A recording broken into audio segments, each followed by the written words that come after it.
Hello friends, welcome back to our channel. ఈరోజు మనం ఈ వీడియోలో తెలుసుకుందాం, ఇంట్లో బొద్దింకలు బాగా ఎక్కువైపోయినాయా, ఎక్కడ చూసినా అక్కడ ఎలర్జీ మనకి వచ్చేలాగా.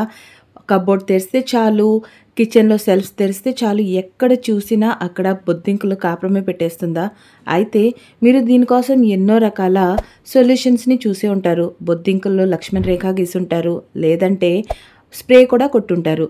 దానికి తోడు ఇంటిని చాలా నీట్గా కూడా పెట్టుకుని ఉంటారు. కానీ అయినా కూడా మీకు బొద్దింకలు అనేవి బాగా వచ్చేస్తున్నాయా? ఇక స్ప్రే పెద్ద కొట్టాలంటే ఇంట్లో ఆ స్మెల్ తట్టుకోలేకపోతున్నాం. బొద్దింకలే కాదు, మనుషులు కూడా ఆ స్ప్రే వాసనని తట్టుకోలేం. అది బాగా ఒక 3 to 4 days దాకా స్మెల్ అలాగే ఉండిపోతుంది. లక్ష్మణ్ రేఖ గీస్తే ఇంట్లో ఉన్న వస్తువులు లేదంటే పిల్లలు పెద్దవాళ్ళు గబక్కున దాని మీద చేయి పెడితే మళ్ళీ ఏం ప్రాబ్లం అవుతుందా అని చెప్పి అదొక టెన్షన్. అయితే ఇవన్నీ ఏమి లేకుండా చాలా ఈజీగా మన ఇంట్లో దొరికే కేవలం 2 వస్తువులతో హ్యాపీగా మనం బొద్దింకల్ని ఇంట్లో నుంచి పంపించేలాగా ఒక మంచి రెమెడీని తయారు చేసుకుందాం. అయితే ఫ్రెండ్స్, ఇక లేట్ చేయకుండా వీడియోలోకి వెళ్ళిపోదాం.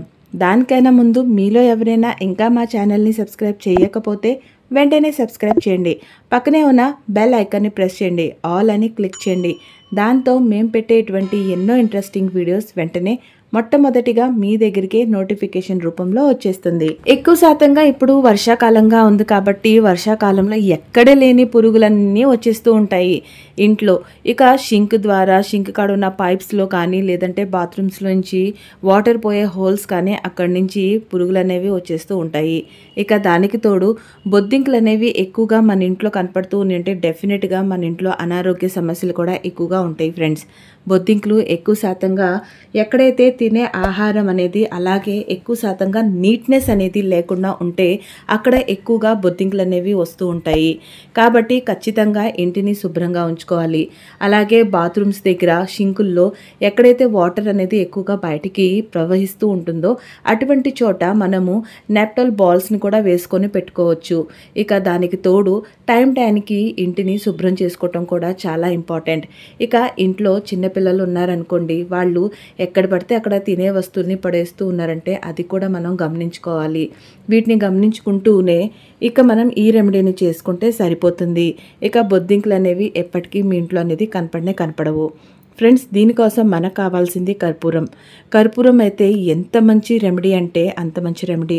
ఎందుకంటే కర్పూరంలో వచ్చే స్ట్రాంగ్ స్మెల్ ఏదైతే ఉంటుందో అది మనకి చాలా మంచి రిజల్ట్ని ఇస్తుంది. చూడండి, మనుషులు కర్పూరం వాసన చూస్తే మైండ్ ఎంతో రిలాక్స్ అయిపోతుంది. బట్ ఆ స్మెల్కి కాక్రోచెస్ మాత్రం ఇట్టే పరారు అనేది అయిపోతుంది. అయితే ఇక్కడ మీరు తీసుకోవాల్సిన చిన్న బిళ్ళలు ఏవైతే వస్తాయో పూజలకి హారతి ఇచ్చడానికి ఏదైతే వాడతారో అది కాదండి, ముద్ద కర్పూరం ఏదైతే ఉంటుందో అది ఇక్కడ మీరు తీసుకోవాలి. ఎందుకంటే చిన్న బిళ్ళల రూపంలో వచ్చే కర్పూరం ఏదైతే ఉందో దాంట్లో ఎక్కువ శాతంగా మైనం అనేది కలిసి ఉంటుంది. కావాలంటే మీరు ఎప్పుడైనా టెస్ట్ చేయండి. దాన్ని చేతిలో పట్టుకొని మీరు అలా నలిపితే అది సాగుతున్నట్టు ఉంటుంది. ప్లస్ ముద్దగా పొడిగా రాలిపోకుండా దాంట్లో మనకి చిన్ని పార్టికల్స్ లాగా అది ముద్దగా ఉండిపోయి అలాగే పడిపోతూ ఉంటుంది, అంటే శుద్ధలాగా పడిపోతూ ఉంటుంది. అందుకని ఎప్పటి కూడా ఎటువంటి రెమెడీస్కైనా సరే దానికి ముద్ద కర్పూరం మాత్రమే తీసుకోండి. అది చాలా మంచిది, స్వచ్ఛమైనది ఫ్రెండ్స్. ఇక దాంట్లో మనకి ముద్ద కర్పూరం తీసుకొని దాన్ని చక్కగా మీరు చేత్తో అలా మ్యాష్ చేస్తే సరిపోతుంది. అది పౌడర్ ఫామ్లోకి వచ్చేస్తుంది. ఒకవేళ లేదు అని అనుకుంటే మీరు ఇంట్లో ఏదైనా దంచేది ఉంటే దాని సహాయంతో కూడా దాన్ని మీరు పౌడర్ లాగా చేసుకోవచ్చు. ఇక రెండో ఇంగ్రీడియంట్ దీంట్లో మనకి కావాల్సింది అగరొత్తులు. అవునండి, దేవుడికి మనం దీపారాధన చేసిన తర్వాత అగరొత్తులు వెలిగిస్తాం కదా, సో అవన్నమాట కడ్డీలు. వాటిలో మంచిగా స్ట్రాంగ్ స్మెల్ ఉండదు ఏదైతే ఉంటాయో వాటిని తీసుకోండి. ఇక దానిపైన ఉన్న బ్లాక్నెస్ ఏదైతే ఉంటుందో దాన్ని చక్కగా చేత్తో ఇలా నలిపి దాన్ని కూడా తీసేసి దీంట్లో వేసేసి మంచిగా దీన్ని కూడా దంచేసుకోండి. ఇక రెండు కూడా మంచి పౌడర్ ఫామ్లోకి అయిపోతాయి.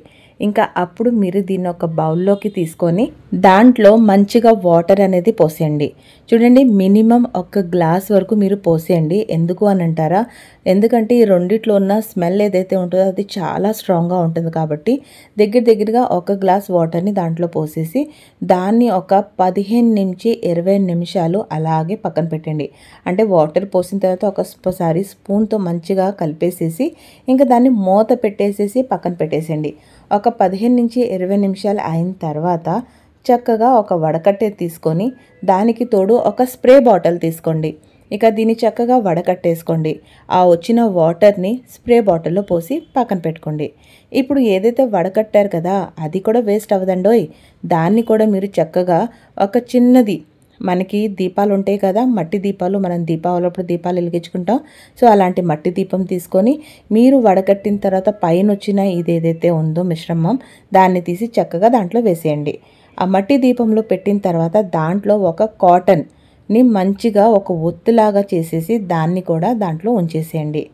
ఇంకా అలా ఉంచిన తర్వాత ఎప్పుడైతే అది కొంచెం డ్రై అవుతుందో పైనుంచి కొంచెం అంటే కొంచెం ఆయిల్ అనేది వేసేసి దాని తర్వాత దాన్ని నైట్ మీ పనులన్నీ అయిపోయిన తర్వాత చక్కగా ఇంకా కాసేపటికి మీరు పడుకోవడానికి వెళ్తున్నారు అనగా ఈ దీపాలు ఏవైతే ఉన్నాయో వీటిని తయారు చేసి పెట్టుకున్నారు ఫస్ట్ కాస్త స్టార్టింగ్లో దాన్ని వెలిగించండి. అంటే వాటర్ పోసాం కదా అది వెలిగిద్దా ఎలగదా అంటే వెలిగిద్దండి. ఎందుకు అనంటే అది డ్రై అయిపోయిన తర్వాతే మనం వెలిగిస్తున్నాం కాబట్టి దాన్ని వెలిగించి మీరే దాంట్లో కర్పూరం ఉంటుంది కాబట్టి అది కూడా మంచిగా నిప్పుని తీసుకుంటుంది. మనకి ఎక్కువగా అది కాలాల్సిన అవసరం లేదు. జస్ట్ వన్స్ కొంచెం అది నిప్పు పట్టుకున్న తర్వాత కొంచెం పొగ వస్తుంది చూడండి, అది వస్తే సరిపోతుంది. ఇక దాని తర్వాత దానికి అది ఆరిపోయిన తర్వాత ఇంకా వాటిని అలాగే ఉంచేసిండి. ఎక్కడెక్కడైతే మీకు బొద్దింకలు బాగా ఎక్కువ అనిపిస్తుందో అటువంటి ప్లేసెస్లో ఈ దీపాలను వెలిగించి కాసేపు అయిన తర్వాత అవి ఎప్పుడైతే కొండెక్కేస్తాయో దాని తర్వాత వాటిని అలా పెట్టేసి వదిలేసేయండి. ఓవర్ నైట్ ఆ స్మెల్కి అస్సలు ఎక్కడంటే ఎక్కడ దాక్కున్న బొద్దింకలన్నీ వచ్చి అలా పడిపోతాయి, అలా వెళ్ళిపోతాయి. ఇక స్ప్రే బాటిల్ ఏదైతే ఉందో ఎక్కడైతే మనం దీపాలు పెట్టడానికి మనకి అసలు ఏ మాత్రం అవకాశం ఉండవో అటువంటి చోట మీరు అంటే షింక్ లాప్లోకి వెళ్ళే పైప్స్ కావచ్చు, గ్యాస్ పైప్స్ కావచ్చు, మిక్సీస్ కావచ్చు, ఫ్రిడ్జ్ కార్నర్లో కావచ్చు, ఇలా కొన్ని ప్లేసెస్ ఉంటాయి కదా, అటువంటి చోట మీరు చక్కగా వీటిని స్ప్రే చేసేసారనుకోండి, ఇక బొద్దింకులు ఆ స్మెల్కి ఆ దరిదాపుల్లో కూడా రావండి. ఈ విధంగా మీరు దీపాలు కానీ లేదంటే స్ప్రే కానీ మీకు ఏది ఓకే అనుకుంటే చేసుకుంటే రెండు చేసుకోవచ్చండి. ఎందుకంటే ఎటు తిరిగి మనం స్ప్రే కోసం ఈ మిశ్రమాన్ని తయారు చేసుకుంటున్నాం కాబట్టి ఆ మిగిలిన మిశ్రమాన్ని కూడా మీరు దీపాల్లాగా చేసి పెట్టుకోండి. ఆ దీపాలు ఏవైతే ఉంటాయో అవి కనీసం ఒక 3 నుంచి 4 రోజుల దాకా దాంట్లో ఉన్న స్మెల్ అలాగే ఉంటుంది. సో 4 డేస్కి ఒకసారి మీరు మార్చుకుంటే, మరీ ఎక్కువ బొద్దింకలు ఉంటే అలా మార్చుకొని పెట్టుకోండి, కంప్లీట్గా పోతాయి. లేదు చాలా రేర్గా ఉన్నాయి అని అనుకుంటే మాత్రం మీకు ఫస్ట్ 2 అటెంప్ట్స్లోనే అన్ని బొద్దింకలు అనేవి ఇంట్లో నుంచి పరారైపోతాయి. సో ఫ్రెండ్స్ ఖచ్చితంగా దీన్ని ట్రై చేయండి. ఎటువంటి సైడ్ ఎఫెక్ట్ ఉండదు, ఎటువంటి టెన్షన్ ఉండదు. ఇంట్లో పిల్లలు ఉన్నా పెద్దవాళ్ళు ఉన్నా ఆ స్మెల్ అనేది చాలా మంచి రిజల్ట్ అనేది ఇస్తుంది. సో ఫ్రెండ్స్ ఈ రోజుకి ఈ వీడియోలో ఇంతవరకే. మీకు కానీ మా ఈ వీడియో నచ్చినట్లయితే తప్పకుండా లైక్ చేయండి, షేర్ చేయండి, కామెంట్ చేయండి. Thank you so much friends.